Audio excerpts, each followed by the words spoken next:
మనం కొన్నిసార్లు లైఫ్‌లో చాలా కన్‌ఫ్యూజ్డ్‌గా ఫీల్ అవుతూ ఉంటాం. డిసిషన్ కూడా తీసుకోలేకపోతుంటాం. నేను కూడా అలాంటి ఫేస్‌లోనే ఉన్నప్పుడు ఒక జర్నీ స్టార్ట్ చేశాను తిరుమలకి. నా లైఫ్‌లో జరిగిన దర్శనం ఎక్స్‌పీరియన్స్ అయితే ఇప్పటికి నా గుండెల్లోనే నిలిచిపోయింది. అండ్ ఆ టైంలో నా లైఫ్ స్మూత్‌గా నడవడం లేదు. ప్లాన్స్ ఫెయిల్ అయ్యేవి. మెంటల్ స్ట్రెస్ ఎక్కువైంది. సో, అప్పుడే నాకు గుర్తొచ్చింది ఏంటంటే, పాపది ఫస్ట్ పుట్టెంటికలను అక్కడ తీపిస్తానని మొక్కాను.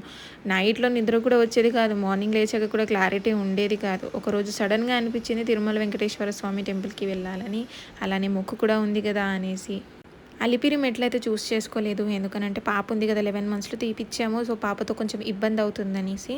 కానీ నెక్స్ట్ టైమ్ ఫర్ ష్యూర్‌గా నేను అలిపిరి మెట్లతోనే దేవుడిని దర్శనం చేసుకోవాలనేసి నేను అనుకుంటున్నాను. ఆ గోవిందుడి కృప, దయ ఉంటే ఖచ్చితంగా నేను అలిపిరి మెట్లెక్కి దర్శనం అనేది చేసుకోవాలి అనుకుంటున్నాను.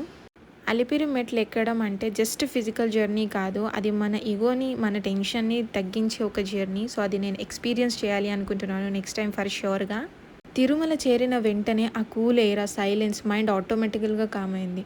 తిరుమల ముందు నిలుచొని ఆ గోపురం చూస్తుంటే ఎంత సంతోషం వేసిందో.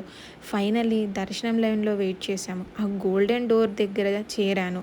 వెంకటేశ్వర స్వామిని చూసిన ఆ 2-3 సెకండ్ల పాటు ఆహా! ఎంత సంతోషం వేసిందంటే నిజంగా చెప్పలేము. టైమ్ స్టాప్ అయినట్టు అనిపించింది. నా ప్రాబ్లమ్స్ అన్నీ స్వామి ముందు డిజాల్వ్ అయినట్టు ఫీల్ అయింది. కళ్ళు నిండా టీయర్స్ ఆటోమేటిక్‌గా వచ్చి అది నాకే అయిందా? మీకు కూడా అవుతుందా? అనేది కంపల్సరీ షేర్ చేయండి.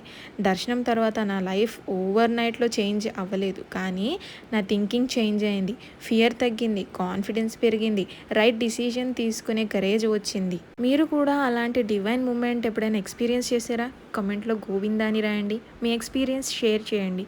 వీడియో నచ్చితే షేర్ చేయండి. ఇంకా ఇలాంటి జర్నీస్ కోసం సబ్స్క్రైబ్ చేసుకోండి. Thank you.